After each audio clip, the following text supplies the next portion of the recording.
Hey everybody out there in happy internet land and YouTube town America, or whatever country you may be coming from. This is your host, The Foxish, presenting another installment in everyone's favorite gaming series, I Played a Thing. Today's installment will be bringing you the first part, the introduction, and the very, very beginning elements of Megami Ibunroku Persona Be Your True Mind, or as it's known in the US to most people who will actually be paying any attention to this, Revelations Persona from the Sony Playstation, 1996. It's a pretty straightforward RPG that got largely ignored by a lot of players simply because it's weird, and the company that produced it at the time was not very large. You may have heard of them. They're called Atlas. They're huge now, but at the time they were pretty small. So let's gun up Happy Shiny Emulator Guy and get this party started. Now, I'm going to be talking a little bit over the intro here, primarily because it really doesn't establish very much of the game. It's simply a mood-setting kind of thing. And what you'll notice as soon as it loads up is that, well, it's a very dark and brooding kind of thing. For those of you who don't know, Megami Tensei, known to its fans and a lot of Japanese players as Mega 10, is a very long-running series of games. It's about 65 installments dating back to the mid-1980s on the Famicom, that generally features the kind of juxtaposition, if I could use a word that large, of demons, angels, and human beings. Basically, demons and other supernatural creatures invading their way into what we would consider our kind of terrain. Part of the concept of the game is that we are woefully inadequate at handling these demons, but we keep creating the means by which they come through. For instance, in the earliest games, a reclusive programmer with social issues, we'll go with that, and some versions he's quite an asshole, creates a computer program that allows demons to enter the world through this computer program. It basically brings a gigantic ziggurat into the world, and well, he goes in there to take care of it, being, I guess, an adventure-y sort of guy. Later on, we get things where we get scenarios such as wasteland warriors cannibalizing other tribes to absorb their power, a special gun that allows demons to pour out of your head if you shoot yourself with it, a detective who is possessed by the spirit of a dead medium and can summon devils and control them. A lot of the games are very disconnected and non-linear. They don't flow into each other, but they're all a lot of fun, and they all have that general centralized principle: demons in the real world. This is the first entry in a special spin-off, the Persona series, which some of you may know of Persona 3 and Persona 3 FES, which are actually gaining a lot of steam in the US right now. FES is due to come out in April at a very, very low price. Persona is basically high schoolers doing a very stupid set of things and managing to screw everything completely up, as you're seeing right there.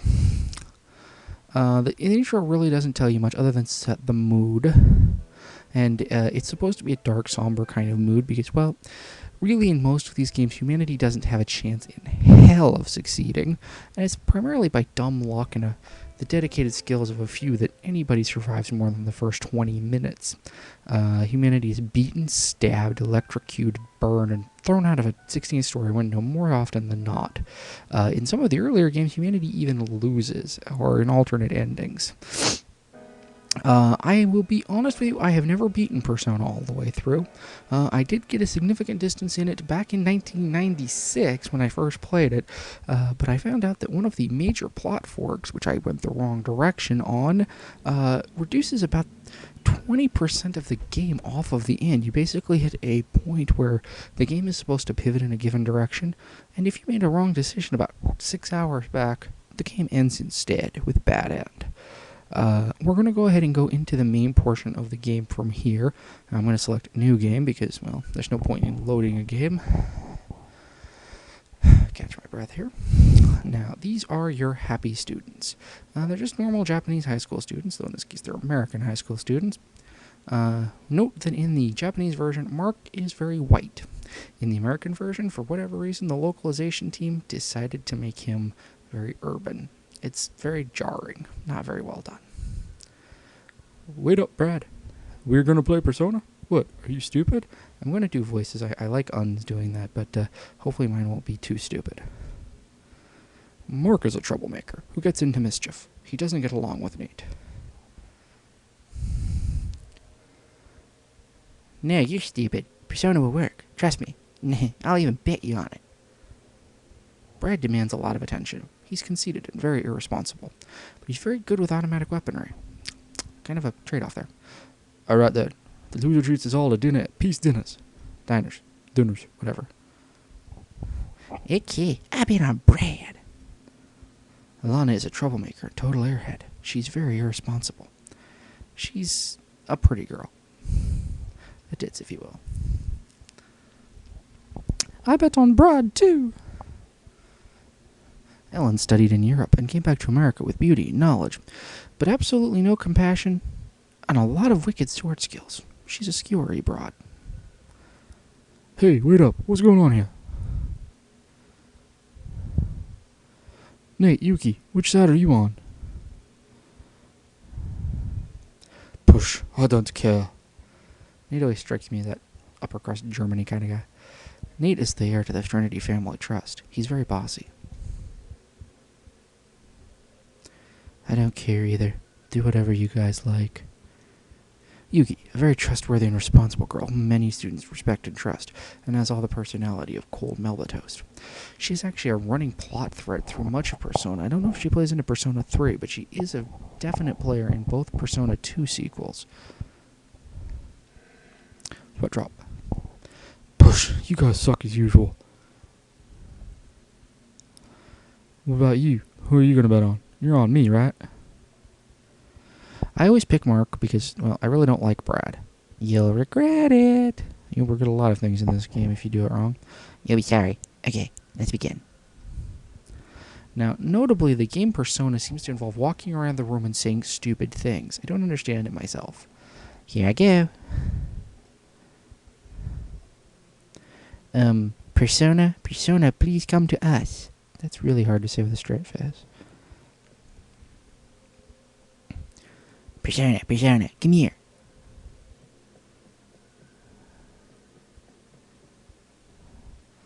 Damn, why the heck are we doing this? Come on, this is for all you can eat. Hurry up.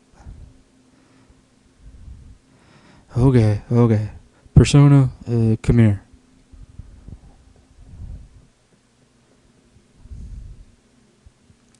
Okay, it's my turn. Persona, please come to us. I can just see her giving that all the flowers in the world. The characterization is relatively good here, and you get a general sense of personality from just about everybody except yourself and Yuki. Here it comes. Many dots. What? Switch drop. Hey, Brad, don't I look stupid now? Yeah, she sounds a lot like Brad. No, that's my problem. Oh, yeah, what's up now? Looks like I win. Are you happy now? Let's go. Swap drop. Wait, let's try one more time, okay? Mark didn't try hard enough. Shut the heck up. Don't be trying to blame me for your own mistakes. Ominous moment. Question mark. Exclamation point. Hey, Mark, look behind you. What's up? Don't be trying to trick me. Bet still on. Yo. Oh no. What the? 7 exclamation points is very bad. What is that? Is that real? Last time we did this, we only heard sounds. This time we're seeing images. See, I tell you something happened. Now do you believe me? Sob, help me, help. And then lightning crashes from above. What? What's happening? It's fantastic. It's so intriguing.